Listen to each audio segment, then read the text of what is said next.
The number of chromosome in the shoot tip cell of a maize plant is 20. Okay, the number of chromosome in the mycospore mother cell of the same plant. Okay, let's see this. The number of chromosome in the shoot tip.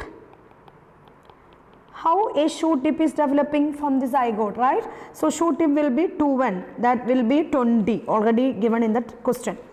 And we will have to find out the number of chromosome in the mycospore mother cell. Mycospore